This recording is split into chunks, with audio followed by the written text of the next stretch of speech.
आज मेरा जन्मदिन है। अरे बहू, आज क्या सुबह से फ़ोन पर ही लगी रहोगी? चाय नाश्ता कुछ मिलेगा कि नहीं? मनोरमा जी की कर्कश आवाज़ से उनकी नई बहू विभा का ध्यान घड़ी की तरफ गया। हे भगवान, 7 बज गए।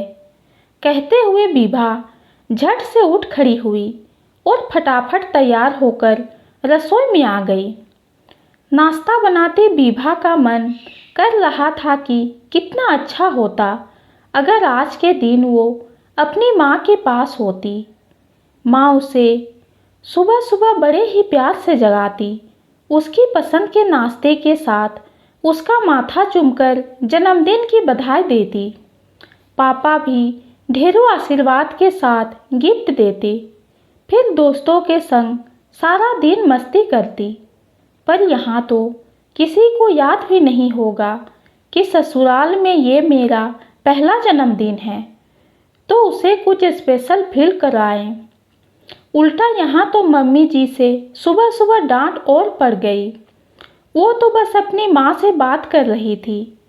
तभी विभा के पति अनिकेत, ससुर जी और छोटी ननद भी तैयार होकर टेबल पर आकर नाश्ते का इंतजार करने लगे।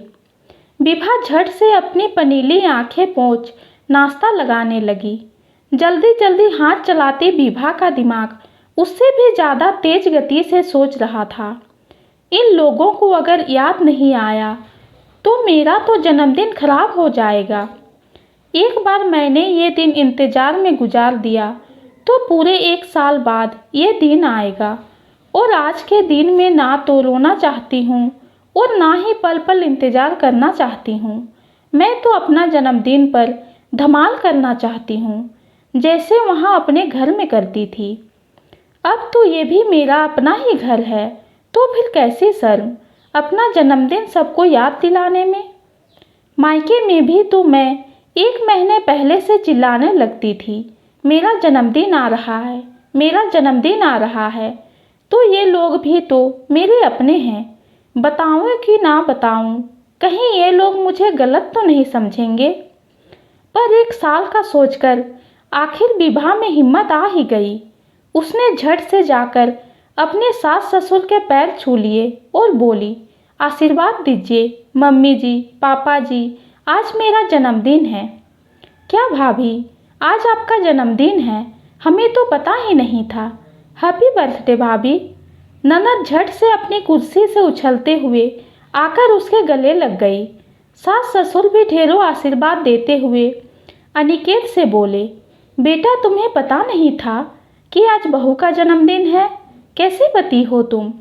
अब चलो अपने ऑफिस फ़ोन करके छुट्टी लो और बहू को कहीं घुमाने ले जाओ। नहीं पापा, अभी मेरी मीटिंग है तो मैं छुट्टी तो नहीं ले सकता, पर शाम को जल्दी आ जाऊंगा। फिर जैसे और जहाँ विभा चाहेगी वैसे उसका जन्मदिन मनाएंगे। अनिकेत बहुत ही संजीदा होते हुए बोला और विभा की तरफ देखते हुए एक बार फिर बोला, सॉरी विभा, मैं जानता हूँ कि मुझे याद रखना चाहिए था और मैंने याद नहीं रखा। मैं प्रॉमिस तो नहीं करता, पर कोशिश ज़रूर करूँगा कि तुम्हारा कोई जन्मदिन मैं ना भूलूं। पर अगर हम लोग भूल भी जाएं तो तुम्हें हमेशा ऐसे ही हम सबको अपना समझ याद दिला दिया करो।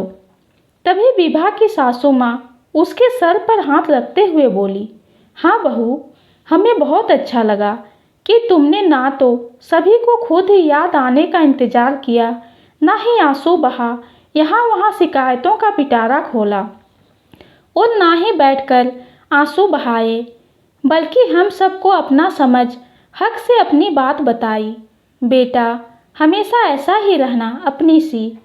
विभा सभी को अपने लिए खुश होता देख खुशी से चहकते हुए बोली, ये सब करके तो मेरा जन्मदिन ही खराब हो जाता ना, और मैं अपने जन्मदिन पर धमाल करती हूँ, उसे खराब नहीं करती। विभा की बात सुनकर सभी हंस दिए और एक साथ बोले, तो शुरू करें धमाल करने की तैयारी।